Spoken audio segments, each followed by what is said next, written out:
Good day. Thank you. Please be seated. I hope you enjoyed your Memorial Day weekend. My message to Congress when they come back is this, that our economy is strong, but we need to work together to make sure that we continue to have a prosperous economy so people can find jobs. I say it's strong because we've added over 3.5 million new jobs over the last 2 years, and the unemployment rate is 5.2%. More Americans are working today than ever before. Home ownership is an all-time high. Small businesses are flourishing. Families are taking home more of what they earn. Obviously, these are hopeful signs, but Congress can make sure that the signs remain hopeful. And here are 4 good things they need to do. First, they need to finish the work on an energy bill. We've gone more than a decade without an energy strategy. And as a result, we have grown more dependent on foreign sources of energy. And consumers see the consequences of that at the gas pump on a daily basis.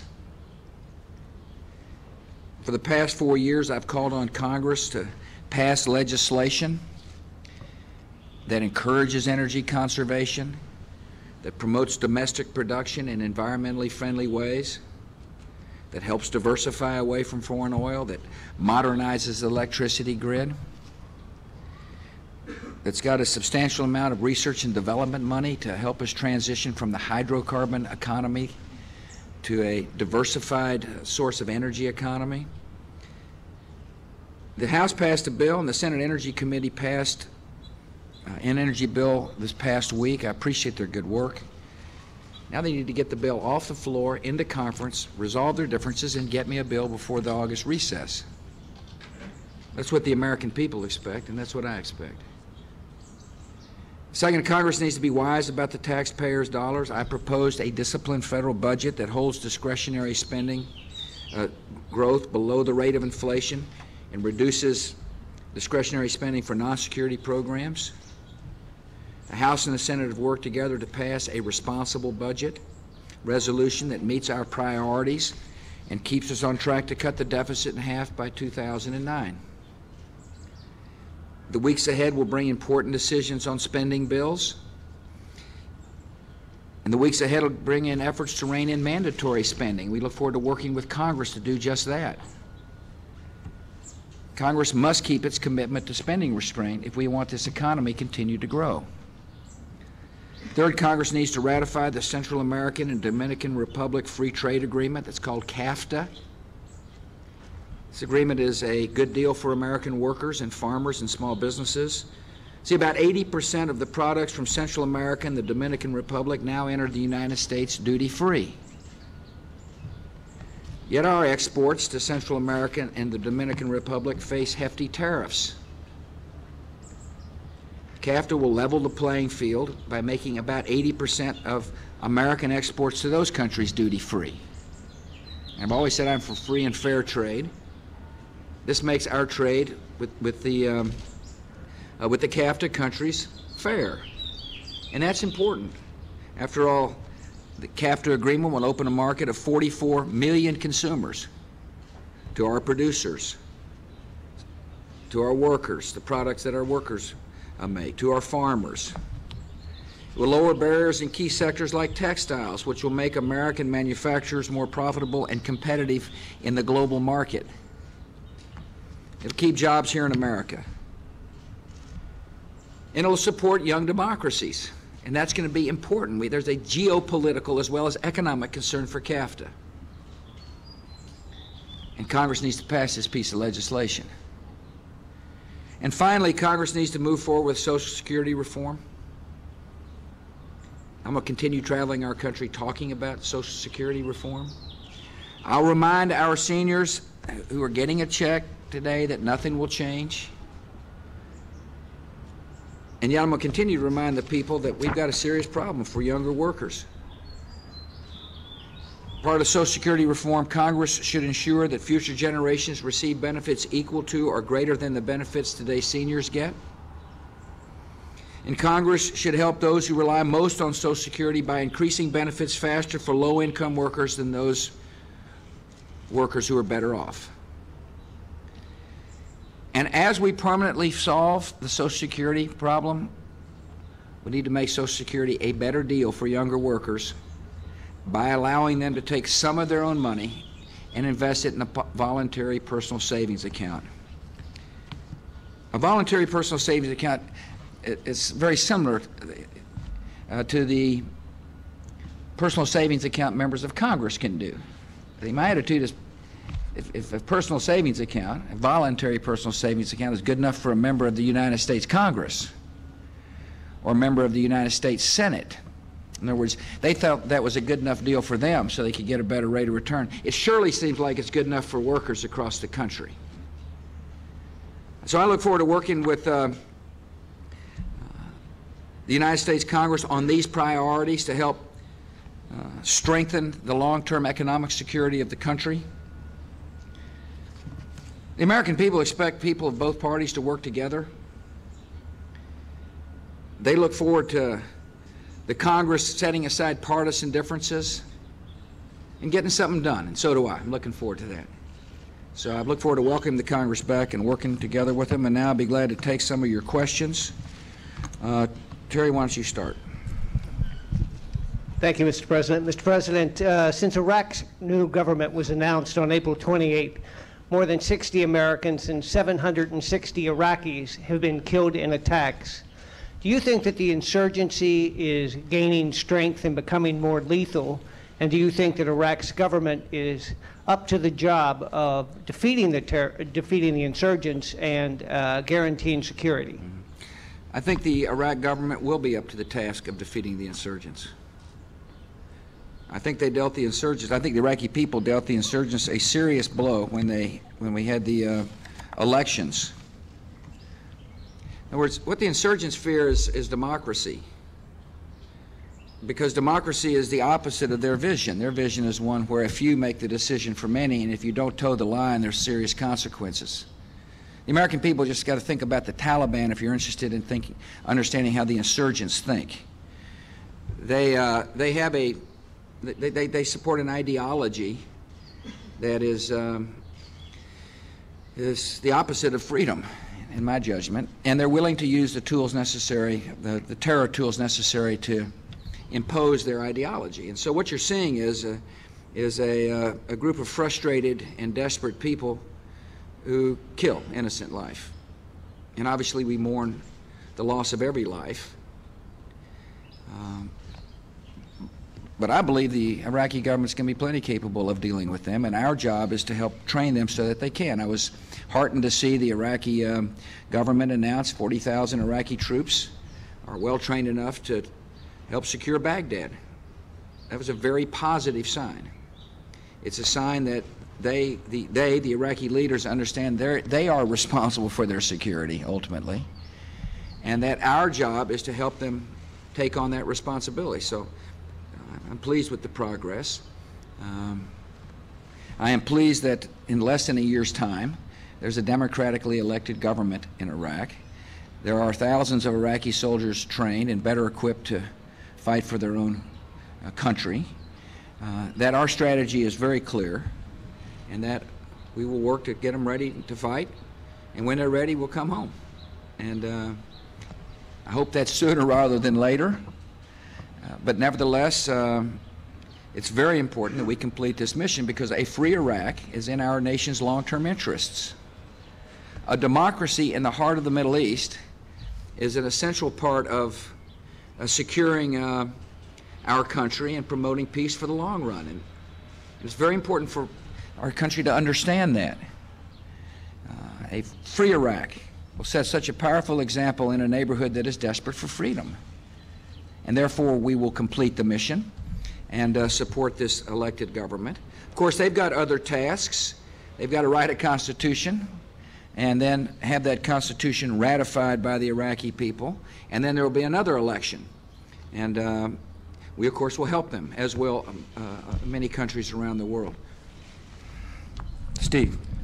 The former head of Russia's oil company, Yukos, was sentenced to 9 years in a prison camp today. Do you think the Kremlin went after him because he was a political threat? Are there any repercussions to U.S.-Russian relations as a result of this case? You know, I expressed my concerns about the case to President Putin because, as I explained to him here, you're innocent until proven guilty, and it appeared to us, or at least people in my administration, that it looked like he had been adjudged guilty prior to having a fair trial. In other words, he was put in prison and then was tried. I think what will be interesting, and so we've expressed our concerns about the system. What will be interesting to see is whether or not he appeals. We think he is going to appeal, and then how the appeal will be handled. And so we're watching the ongoing case. David. Mr. President, thank you. I wonder if you can explain the administration's decision to allow Iran in its negotiations with the Europeans to get WTO status, ascension into the WTO, whether you think that deal in a sense has legs. And also, you talked about Iraq being a powerful symbol in that part of the world. One of the things you said going into the war was that it would deter other countries, rogue nations, from developing weapons of mass destruction. And when you think about North Korea and Iran, the opposite is true. They haven't been deterred at all. Why do you think that is? First part of your question was about our agreement that Iran should apply for WTO. As we said, fine, if you want to apply for WTO, go ahead and apply. We did that to facilitate the EU3 discussions with Iran. So I've always believed that obviously the best way to solve any difficult issue is through diplomacy. And in this case, France, Great Britain, and Germany are handling the negotiations on behalf of the rest of the world, which is those nations which are deeply concerned about Iran having a nuclear weapon. Now, our policy is very clear on that, and that is that the Iranians violated the NPT agreement. We found out they violated the agreement, and therefore they're not to be trusted when it comes to highly enriched uranium, or highly enriching uranium. And therefore our policy is to prevent them from having the capacity to develop enriched uranium to the point where they're able to make a nuclear weapon.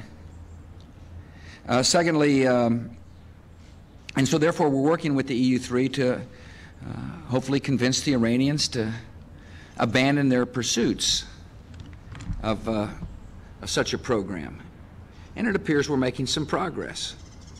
So our decision was to allow them to join the WTO, or to apply to join the WTO, which is not ascension to the WTO. It's just the right to make an application. Seemed like a reasonable decision to make in order to advance the negotiations with our European partners. Secondly, in terms of North Korea had a weapons program that they had concealed, as you might recall, prior to 2002. Matter of fact, it was prior to 2000, where there was a so-called bilateral agreement between North Korea and the United States, and it turns out that they had violated that agreement because they were enriching uranium, contrary to the agreement, and we caught them on that, and therefore I decided to change the policy to encourage other nations to be involved with convincing North Korea to abandon its weapons program, and that's where we are. And it's important to have China at the table, for example, saying the same thing that the United States is saying, and that is that if you want to be a responsible nation, get rid of your weapons programs. It's important to have Japan and South Korea and Russia saying the same thing.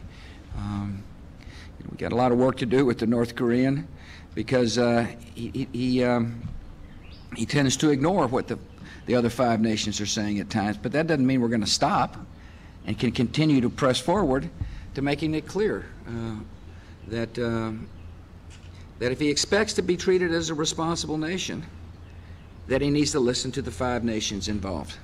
Would you acknowledge Thank you. The war did not deter Iran and North Korea from Well, continuing to pursue their program? North Korea had its weapons program before, as you know, as did Iran. And as I also told you, David, that we want diplomacy to work. And we want diplomacy to be given a chance to work. And that's exactly the position of the government. Hopefully it will work. I think it will. Stretch. Thank you, Mr. President. A few moments ago, you mentioned 4 economic priorities that Congress has to address to keep the economy, in your words, going on the right track and getting stronger. I noticed you didn't mention making permanent the tax cuts that have been passed during your first term. Was that an oversight, or do you think that sacrificing some of those tax cuts might ultimately be necessary to help balance the budget deficit? Yeah.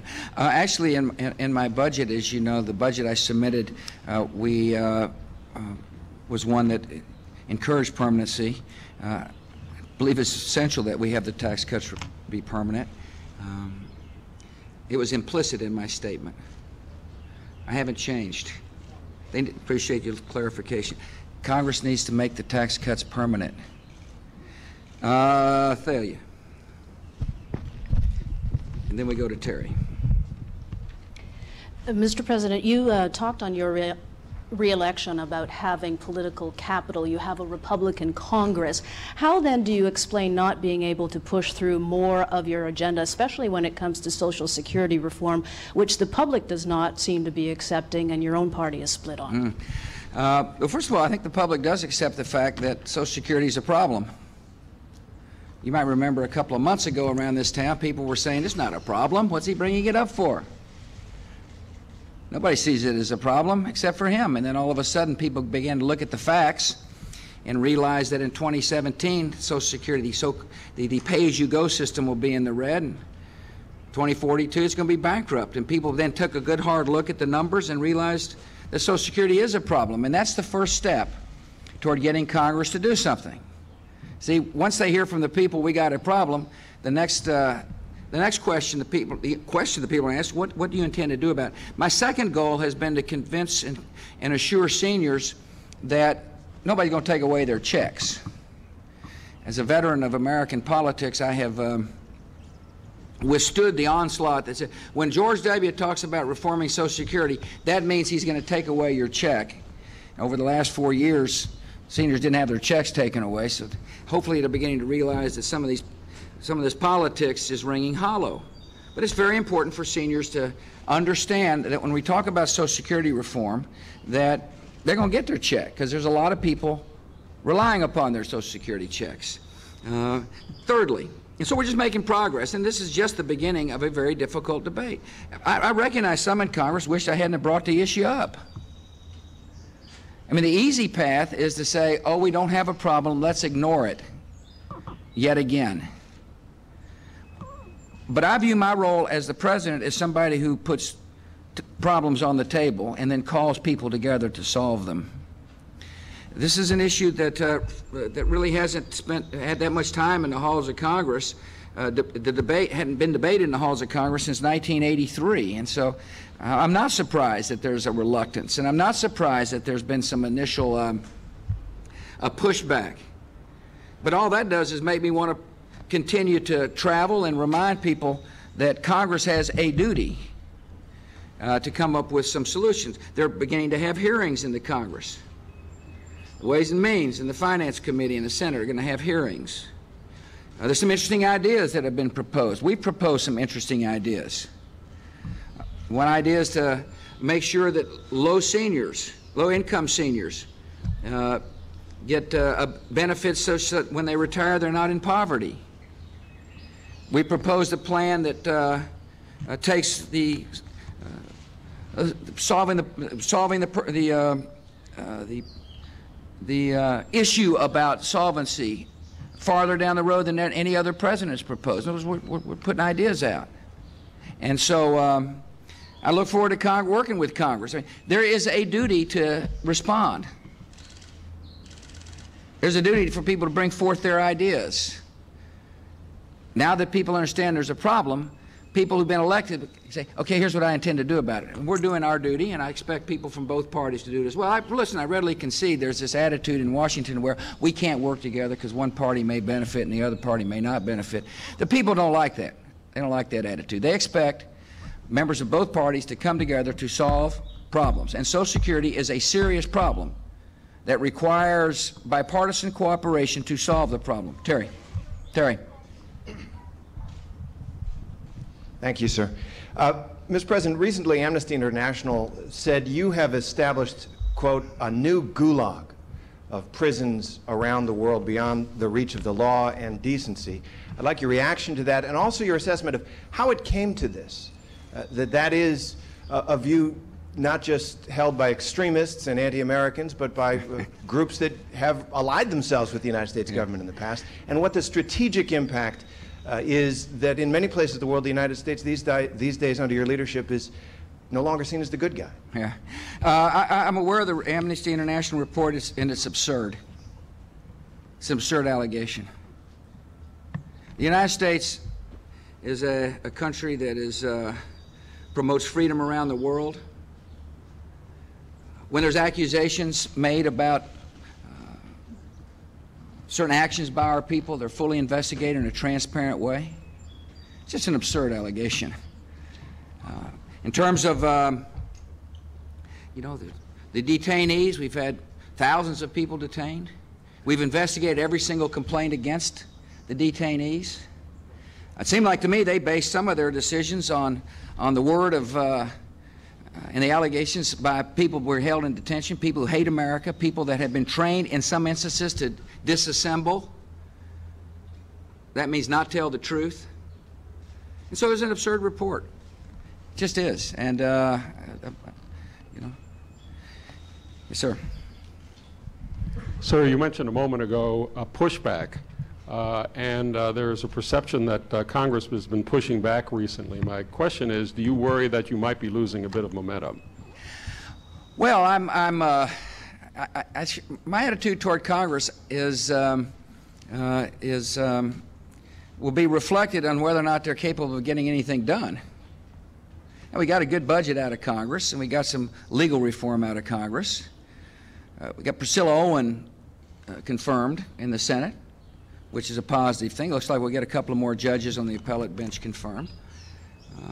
But I think the standard by which Congress should be judged is whether or not they can get an energy bill. And I think they will. And I look forward to working with them on an energy bill.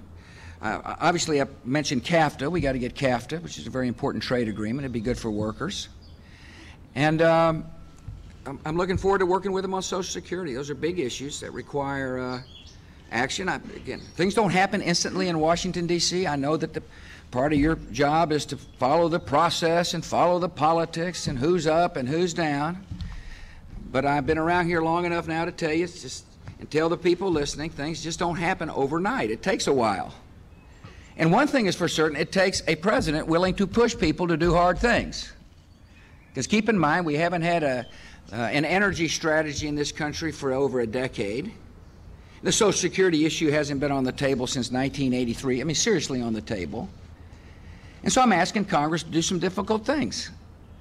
And I'm going to keep asking them to do some difficult things. And I'm optimistic when it's all said and done that we will have come together and have helped solve some of these significant problems. You worry, sir, that you're losing some of your push? I don't worry about anything here in Washington, D.C. I mean, I feel comfortable in my role as the president, and my role in the president is to push for reform. The American people appreciate a president who sees a problem and is willing to put it on the table. Listen, admittedly, I could have taken the easy route and said, let's don't discuss Social Security until somebody else shows up in Washington. But that's not what the American people want from their president. And we have a serious problem in Social Security. I tell you, asked about the Social Security issue, and I reminded her that the attitude is beginning to shift here in Washington, because for a while, people here said there really wasn't a significant problem, and I wish he hadn't have brought it up. And now people are beginning to see the realities of Social Security and the fact that we're about to pass on a huge burden to a young generation of Americans. A burden, by the way, which doesn't have to be passed on. We can permanently solve Social Security. and should permanently solve it. And I've laid out some initiatives to get us on the way to permanently solving Social Security. I look forward to the day of sitting down with Republicans and Democrats and congratulating both political parties on doing what's right for the American people. A day, by the way, the American people expect to come as well. Vandehei. I think two questions about the consistency of a U.S. foreign policy that's built on the foundation of spreading democracy and ending tyranny. One, how come you have not spoken out about the violent crackdown in Uzbekistan, which is a U.S. ally in the war on terror? And why have you not spoken out in favor of the pro-democratic groups in Egypt that see the election process there unfolding in a way that is anything but democratic? Well, I thought I did the other day in terms of the Egyptians. I think you were traveling with Laura, maybe just got back, but I was asked about the Egyptian elections, and I said we expect for the Egyptian political process to be open, and that for people to be given a chance to express themselves in an open way, in a free way. We reject any violence toward those who express their dissension with the government. Pretty confident I said that with President Abbas standing here. Maybe not quite as articulately as just then, but in terms of Uzbekistan, thanks for bringing it up. We've called for the International Red Cross to go into the Anjian region to determine what went on. And listen, we expect all our friends, as well as those who aren't our friends, to honor human rights and protect minority rights. That's part of a healthy and a peaceful world. Will be a world in which governments do respect people's rights. And we want to know fully what would take place there in Uzbekistan, and that's why we've asked the International Red Cross to go in. Let's see, Carl. Thank you, Mr. President. On your nomination of Mr. Bolton to the United Nations, it is now, by most accounts, under a filibuster. The Democrats were refusing to invoke cloture last week. I wonder if you could address their demands for ongoing documents in the case of Mr. Bolton's nomination, as well as what many Republicans have now criticized as a pervasive attitude of filibustering on behalf of the opposition on Capitol Hill. You know, I thought John Bolton was going to get an up or down vote on the Senate floor, just like he deserves an up or down vote on the Senate floor, and clearly he's got the votes to get confirmed. And so I was disappointed that once again the leadership there in the Senate didn't give him an up or down vote. And the reason it's important to have an up or down vote is because we need to get our ambassador to the United Nations to help start reforming that important organization. You know, as I mentioned to you, I think at the press conference in the East Room, that the reason I picked Bolton is he's a no-nonsense kind of fella who can get things done, and we need to get something done in the United Nations. This is an organization which is important. It can help a lot in terms of the democracy movement. It can help deal with conflict and civil war, but it's an organization that is beginning to lose the trust of the American people, if it hadn't already, and therefore we need to restore that trust. We pay over $2 billion a year into the United Nations, and it makes sense to have somebody there who's willing to say to the United Nations, why don't you reform? Let's make sure that the body works well and there's accountability and taxpayers' money is spent wisely. And it's important that people in America trust the United Nations, and Bolton will be able to carry that message. Now, in terms of the requests for documents, I view that as just another stall tactic, another way to delay, another way to not allow Bolton to get an up or down vote. We've answered questions after questions after questions. Documents were sent to the Intelligence Committee. The Intelligence Committee reviewed the NSA intercept process and confirmed that, Bolton did what was right. And so it's just a stalling tactic. And I would hope that when they get back that they stop stalling and give the man a vote. Just give him a simple up or down vote. What about the filibuster as a tactic in general, sir? Well, it's certainly been a tactic that's been used on judges and Bolton. If this is a filibuster, I don't know what you call it. I'm not sure they actually labeled it filibuster. I'd call it, thus far, it's a stall. Stall headed toward filibuster, I guess. All I know is the man's not getting a vote. And it's taken a long time to get his vote. And he's been through hearings and questions and questionnaires, and You know, it's pretty obvious to the American people and to me that you can tie up anything in the United States Senate if you want to. But it also ought to be clear that we need to get an ambassador to the United Nations as quickly as possible.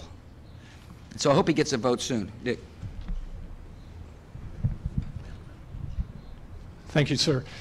Last week you made clear that you don't think there's any such thing as a spare embryo. Given that position, what is your view of fertility treatments that routinely create more embryos than ever result in full-term pregnancies? And what do you believe should be done with those embryos that never do become pregnancies or result in the birth of a child? Yeah. As you know, I also had an event here at the White House with little babies that had been born as a result of the embryos that had been frozen. They're called snowflakes, indicating there's an alternative to destruction of life. But the stem cell issue, Dick, is really one of federal funding. That's the issue before us. And that is whether or not we use taxpayers' money to destroy life in order to hopefully find cure for terrible disease. And I have made my position very clear on that issue. And that is, I don't believe we should. Now, I made a decision a while ago that said there had been some existing stem cells, and therefore it was okay to use federal funds on those because the life decision had already been made. But from that point going forward, I felt it was best to stand on principle, and that is taxpayers' money to use for the use of experimentation that would destroy life is a principle that violates something is a position that violates a principle of mine. And so, and I stand strong on that to the point where I'll veto the bill as it now exists. And having said that, it's important for the American people to know that there is some federal research going on stem cells, embryonic stem cells, today. There's been over 600 experiments based upon the stem cell lines that existed prior to my decision. There's another 3,000 potential experiments, they tell me, that can go forward. There's a lot of research going on adult stem cell research. We've got an ethics panel that has been that is in place that will help us hopefully develop ways to continue to figure out how to meet the demands of science and the need for ethics, so that we can help solve some of these diseases. And listen, I understand the folks that are deeply concerned for a child who might have juvenile diabetes. I know that the moms and dads across the country are in agony about the fate of their child. And my message to them is that there is research going on, and hopefully we'll find the cure. But at the same time, it's important in a society to balance ethics and science. Ed. Good morning, Mr. President. This morning you reiterated diplomacy as the way to deal with North Korea. With all due respect, some people say that's precisely the wrong approach, because diplomacy has produced nothing, while at the same time it has allowed North Korea to progress in its nuclear program. Yeah. What do you say to that? Well, let's see. If it's the wrong approach, if diplomacy is the wrong approach, I guess that means military. That's how I view it. It's either diplomacy or military, and I am for the diplomacy approach. And so for those who say that we ought to be using our military to solve the problem, I would say that while all options are on the table, we've got a ways to go to solve this diplomatically. And well, let me finish. Now, I always get asked that, how long are you going to do this? How long is that going to happen? Why don't you give us a timetable? I'm not giving timetables. I am going to say that we are, and it's very important for our partners to understand that I believe the six-party talks can and will work. We're constantly in touch with our Chinese counterparts. Sometimes people move a little slower than American society in the world, and sometimes expectations around the world are maybe different from ours. But fortunately, we've got everybody on the same page that says that the idea of North Korea having a nuclear weapon isn't good. And by the way, that started with, you might recall the visit I had with Jiang Zemin and Crawford. We came out of that visit with a common declaration that said it's in our interest that North Korea not have a nuclear weapon. And that was a positive step forward, because once you get a country to commit to that goal, then it enables us to work together to achieve that goal in a peaceful way. The other thing is it's clear from the other five parties there, the other four parties in our five-party coalition dealing with the sixth party, which is North Korea, is that people do want to solve this issue diplomatically. And so it's It's a matter of continuing to send a message to Mr. Kim Jong-il that if you want to be accepted by the neighborhood and be a part of those who are viewed with respect in the world, work with us to get rid of your nuclear weapons program. Jonathan.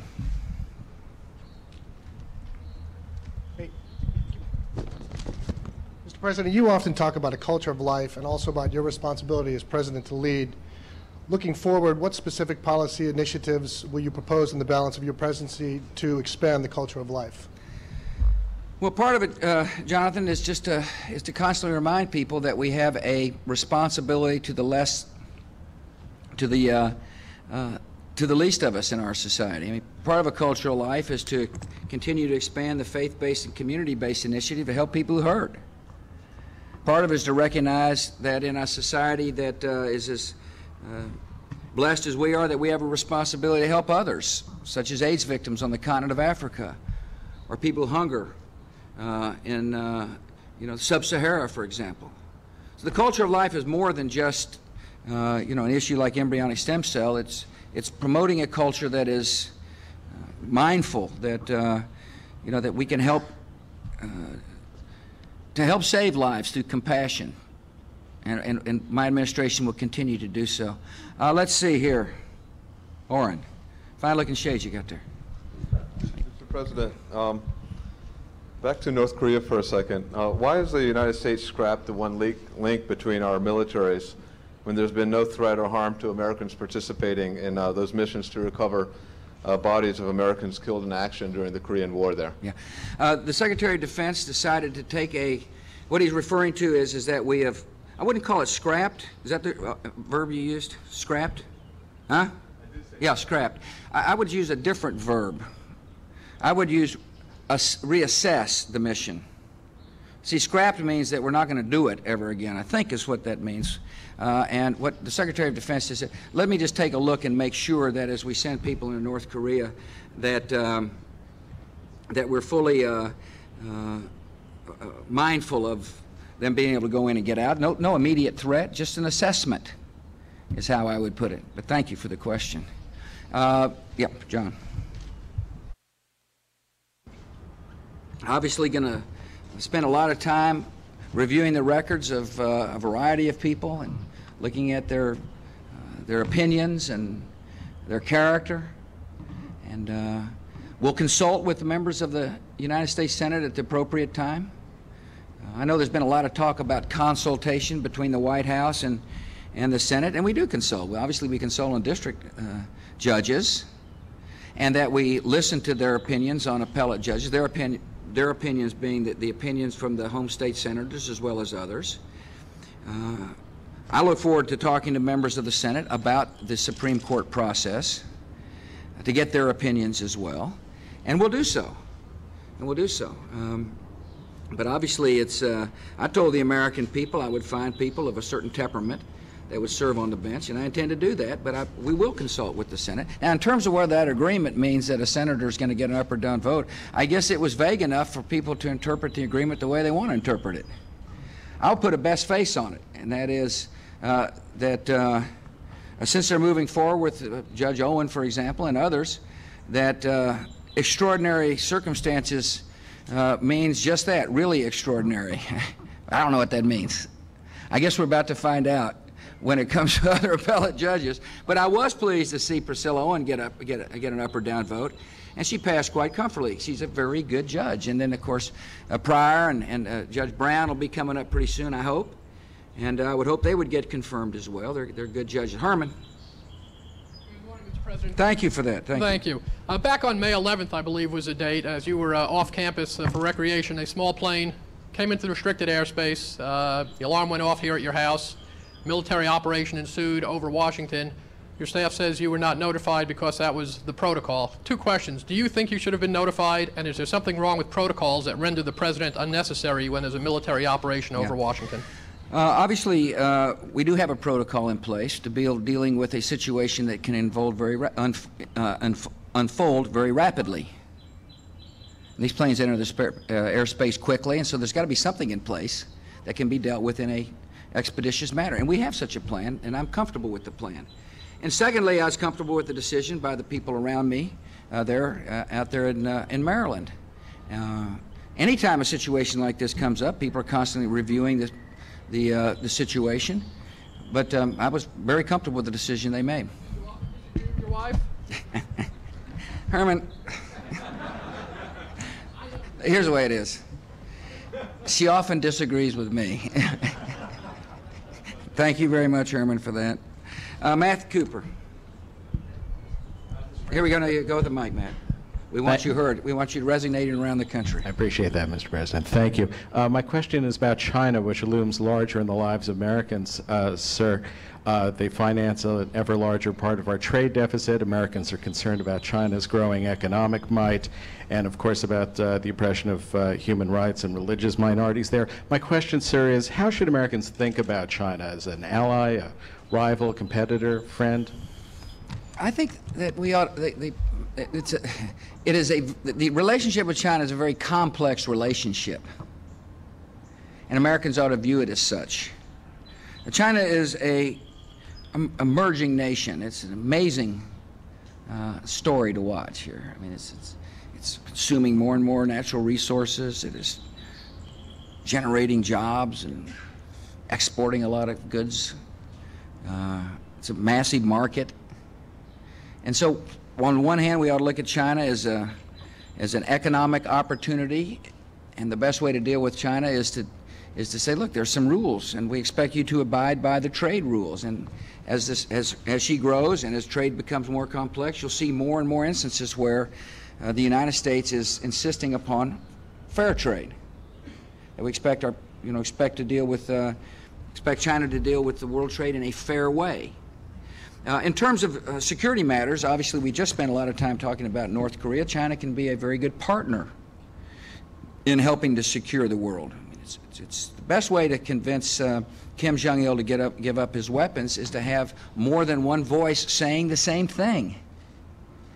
And therefore, China is a partner in this case in terms of helping to secure that part of the world from nuclear weapons. China as well can be helpful in the war on terror. They're just as concerned as we are on the war on terror. China is obviously there's tension about Taiwan that we have to deal with, and I made my position very clear and very consistent about Taiwan. The Taiwanese understand my position, the Chinese understand my position. So in this case, the relationship is one of helping to solve that problem, is to keeping stability in the region so that eventually there'll be a peaceful solution to that issue. And so China is the fascinating country that is significant in its size. Its economy is still small but growing. But as well, I believe we have an obligation to remind the Chinese that any hopeful society is one in which there's more than just economic freedom, that there's religious freedom and freedom of the press. And so in my meetings with the different Chinese leaders with whom I've had the honor of meeting, I've always brought up issues such as the Dalai Lama or the Catholic Church's inability to get a bishop into the country, or the need for the country not to fear evangelicals, but to understand religious freedom leads to peace. And so I'll continue doing that so long as I'm the president, and at the same time help deal with this very complex relationship. Let's see here. David Green. Did you have your hand up? I did, sir. Thank you very much, Mr. President. At the Naval Academy last week, you spoke of a midshipman named Edward Slavis who graduated and has served in Iraq, and you quoted him as saying that the mission will be a success, and 20 or 30 years from now, historians will look back on it and consider it America's golden moment. Yeah. I'm wondering, sir, if you agree with that assessment, and if so, why? I do, David, because I believe that as a result of the actions we have taken, we have begun to lay the foundation for a democratic movement that will outlast this administration, a democratic movement that'll bring peace to a troubled part of the world. You probably suffered through this part of my speech on the campaign a lot when I talked about my relationship with Koizumi, and since you haven't heard it for a while, I thought I'd bring it up again. I know. Okay, Stretch, look. It's nice and warm. It's a good chance for you to hear the story again. You know, I reminded people that because Japan is a democracy, Japan is now a great friend. We work together on big issues, and yet it wasn't all that long ago that we warred with Japan. In other words, democracies have the capability of transforming nations. That's what history has told us. And I have faith in the ability of democracy to transform nations. And that's why when I talked about Iraq earlier, that we've begun to lay the foundation for a democratic, peaceful Iraq.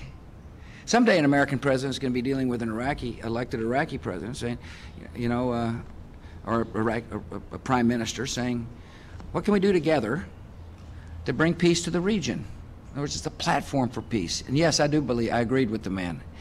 These are incredibly hopeful times and very difficult times. And the problem is that I not only see the benefits of democracy, but so do the terrorists. And that's why they want to blow people up, indiscriminately kill, in order to shake the will of the Iraqis, or perhaps create a civil war, or to get us to withdraw early. That's what they're trying to do, because they fear democracy. They understand what I understand. There's a kind of a meeting of minds on that. And that's why the American people are seeing, violent actions on their TV screens. Because these people the killers want us to get out. They want the Iraqis to quit. They understand what a democracy can mean to their backward way of thinking. So I do agree with the man. I thought it was a pretty profound statement, and I was pleased to be able to share it with the folks there at Annapolis. A couple of more, and then I got to hop. Keith. I guess leave. That's not a very A couple of more, and then I have to retire. Thank you very much, Mr. President. As opposed to hopping. Sir, most Democrats continue to refuse to negotiate with you on Social Security until you take payroll tax-funded personal accounts off the table. Would you insist on these accounts if it means no deal on Social Security? We're just beginning the process. And I want to remind people that who might be listening that this is not an easy issue for people in Washington, D.C. to discuss. There's a lot of people calculating the political consequences of making a tough vote, or they remember the old campaigns of the past where if you even talk about Social Security, somebody will use your words to try to defeat you at the polls. So this is a process here, and that you love to follow the process. I will give you some insight into what I think is going to happen in the process. It's like water cutting through a rock. It's just a matter of time, and we're just going to keep working and working and working, reminding the American people that we have a serious problem and a great opportunity to act not as politicians, but as statesmen and women to solve a problem. And so, I know, I've read about so-and-so. We're not going to talk about this, and we're going to throw down this marker.